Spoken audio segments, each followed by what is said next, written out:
So I thought I'd do a quick show and tell. I got some old photographs that were kind of stuffed in a folder in the office, and I was like, oh, came across these, thought maybe you guys would like to see the type of projects that I did before I started a business. And then I could make a video talking about how I started with woodworking and how I got into it. So I started at an early age, and I'm self-taught. I never had a mentor.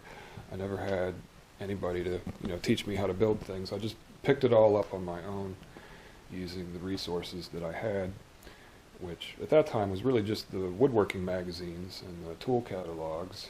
So I was able to learn about tools that way and kind of start acquiring them. So when I started, I was really young. I think I was 9 years old. I wanted to make a gerbil cage. I don't have a picture of my original gerbil cage, but this is a picture of one that I made much later on when I was a more experienced craftsman. Because I always liked gerbils, and now that I have a cat, probably not a great idea. But so I made a gerbil cage when I was like 9 or 10 years old, and it worked, it functioned. It wasn't like the best made thing, but I was able to get that to work, and kind of opened up this opportunity for me to be like, hey, I can make anything. And then I started making furniture for friends and family, and here is my first furniture making project. I started this when I was 12 years old with very limited tools. I only had a couple clamps and a radial arm saw and a jigsaw. And I really struggled with it. I think I finished it when I was 13, after I motivated myself again to try to make it work. But I got it done, and then it turned out okay, and a family relative really wanted it, and my grandma made a couple cushions for it, and then somebody else saw it and wanted me to build another. So I got to build another one out of oak. Hey there, Mr. Joe. And so this is my second one that I built, and I think I made like a couple $100 on it. And at that time, when I was like 13 years old, that's a lot of money. So after that, I just never stopped accumulating tools and machines, and I got my first drill press for my 14th birthday. Then I made this thing, just a generic design from a furniture factory catalog, but it's made out of solid oak. And it was the first time I did drawers, so that was a learning experience. Then I made this for one of my teachers in high school, a set of bookshelves. Then I made this bookshelf, actually for the same teacher. It was made out of solid cherry. And he really liked it and wanted me to make like a whole wall set of these, but it never happened. That's a close-up of it. Turned out looking pretty good. Can't say it was built properly, but this is how I started to learn. This is a photograph of my original wood shop. This is the router table I built. I actually still have it. I use it for my workbench support. But that's where I started, in a poorly lit, dirty 2-car garage in a basement. Very difficult to see. Not heated. It was a difficult environment to work in. No dust collection either. So then I made this desk out of maple and padauk. And this was my first attempt at like an original furniture making design. The first time I tried steam bending or lamination. I think I did both, actually.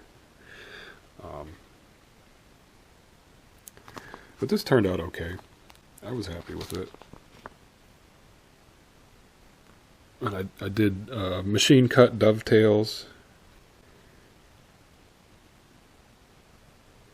And I made the handles out of Padauk.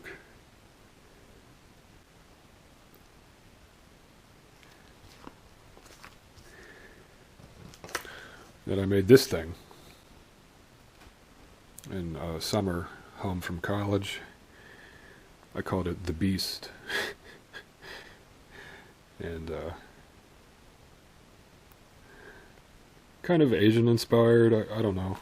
I spent a lot of time on it. I carved out the interior, which is made out of mahogany.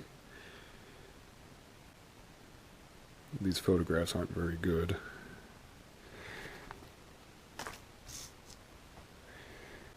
And then this is another type job that I was working with another contractor. So I made this mantelpiece out of oak. And then this is a radiator cover. And I had to match the stain of the windows, which you can see matches up pretty good. So I had to get that to blend in with all that existing trim work.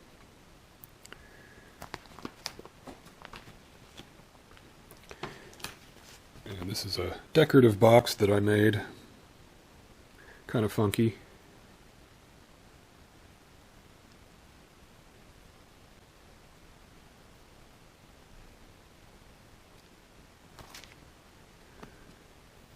And this is something I never finished. Solid wood oak cabinet with machine cut dovetails. I made this funky candle holder thing. It's actually about 4 feet tall and used in a church ceremony.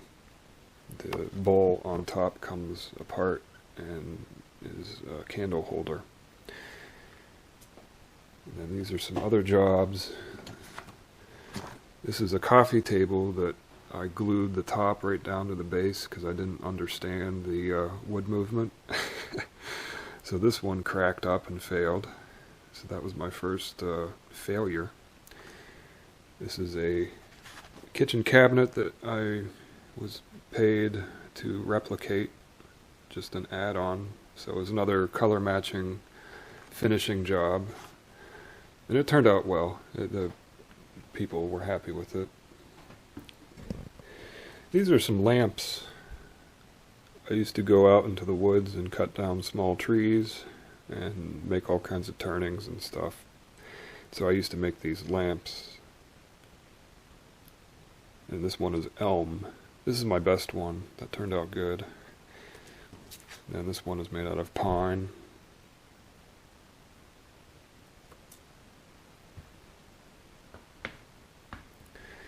So these are some later projects after I started a business.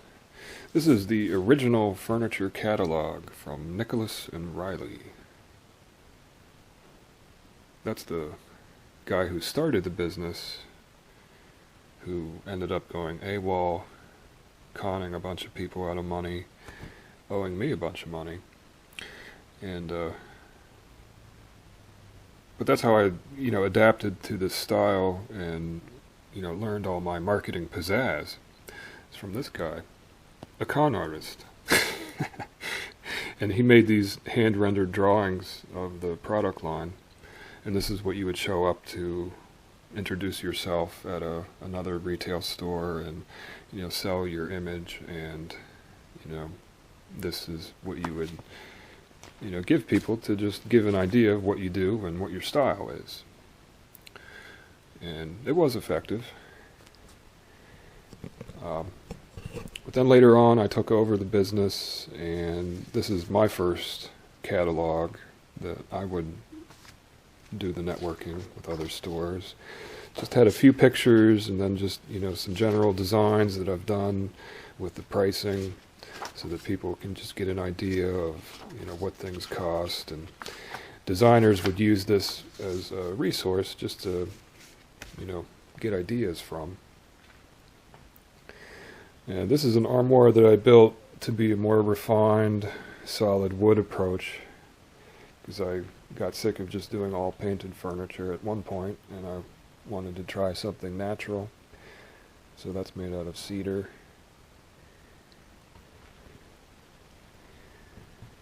And this isn't a very good photograph, but I did this table out of cypress and barnwood. And I did hand cut mortise and tenon with the pegs. I made this table without any machine tools, so I was just in somebody's.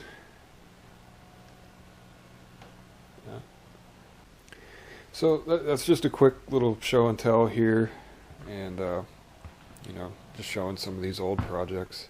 I don't have a very good photograph record of all my early work.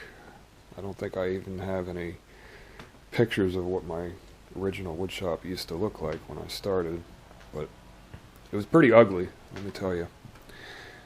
So